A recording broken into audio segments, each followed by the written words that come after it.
नमस्कार मित्रांनो, आता इथून पुढे आपण जे काही प्रॅक्टिकल डिझाईन बनवणार आहोत, जे सोशल मीडियासाठी असतील, डिजिटल मीडियासाठी असतील किंवा प्रिंट मीडियासाठी असतील, त्यात बऱ्याच वेळा इमेज डेव्हलपमेंट हा भाग येतो। तर सगळ्यात पहिल्यांदा आपल्याला इमेज डेव्हलपमेंट करायला शिकायचं आहे। टूल्स वापरून, मेन्यू वापरून, प्लगइन वापरून विविध पद्धतीने तुम्ही इमेज डेव्हलप करू शकता। आता मी तुमच्या समोर एक इमेज घेतलेली आहे, ती इमेज आपण डेव्हलप करूया। ती इमेज डेव्हलप करताना आपण कुठले टूल्स वापरतो, यापूर्वी जे काही टूल्स आपण शिकलो आहोत ते सर्व टूल्स आपण यात वापरणार आहोत। ते कशा पद्धतीने वापरायचे ते आता आपण बघूया। मित्रांनो, ही इमेज मी घेतली, तिला झूम केल्यानंतर तुमच्या लक्षात येईल की इमेज वरती काही ॲक्ने आणि पिंपल्स आहेत, ते आपल्याला आधी क्लिअर करायचे। ते क्लिअर करण्यासाठी आपल्याकडे स्पॉट हीलिंग ब्रश टूलचे ऑप्शन्स आहेत, त्यापैकी कुठलेही हे पहिले 3 टूल तुम्ही वापरू शकता। मी 2 नंबरचा टूल वापरतोय। बघा, आता जे टूल्स आपण शिकलो त्याचा प्रॅक्टिकली वापर कसा करायचा ते आता आपण बघतोय। इथं जर तुम्ही बघाल तर मी पॅच घेऊन तो अप्लाय करतोय। तर त्यापूर्वी तुम्हाला काय करायचं आहे, हार्डनेस जो आहे तो पूर्ण 0 ठेवायचा आहे आणि ब्रशची साईज ही ॲक्नेपेक्षा मोठी असावी, म्हणजे जो पिंपल्स आहे त्याच्यापेक्षा थोडी मोठी असावी।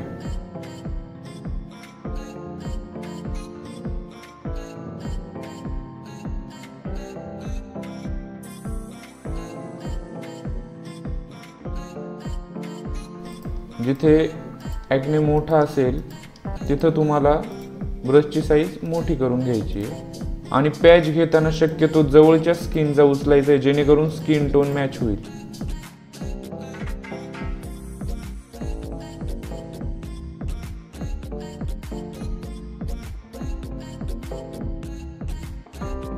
तर तुम्ही बघाल एका सिंपल पद्धतीने आपण चेहऱ्यावरील ॲक्ने काढून टाकलेले आहेत।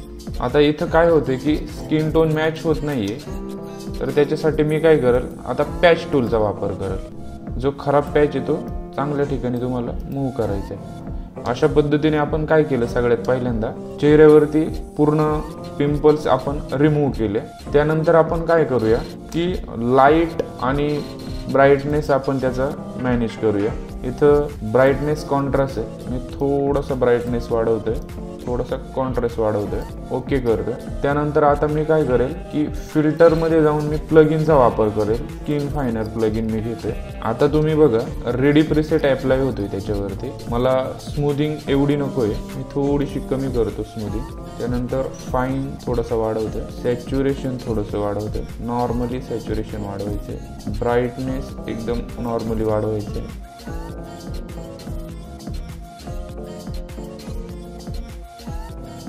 तर अशा पद्धतीने मी प्लगइनचा यूज केला। प्लगइनमुळे काय झाले की जी स्किन आपण पॅचिंग केली होती स्पॉट हीलिंग ब्रश टूलने किंवा हीलिंग ब्रश टूलने, ती एका स्मूथ लेवलला मॅच झाली। त्याच्यानंतर मग आपण आणखी जर ॲडव्हान्स डेव्हलपमेंट करायची असेल इमेजमध्ये, तर कॅमेरा रॉ फिल्टरमध्ये जाऊन वेगवेगळे प्रीसेट यूज करू शकतो। इथे प्रीसेट आहे, हे प्रीसेट इन्स्टॉल कसं करायचं हेही तुम्हाला यापूर्वी शिकवलेलं आहे। अशा पद्धतीने ज्या पद्धतीने तुम्हाला आउटपुट पाहिजे त्या पद्धतीने तुम्ही इमेज डेव्हलप करू शकता। हे वेगवेगळे प्रीसेट आहे, हे वेगवेगळे प्रीसेट मी ट्राय करतोय।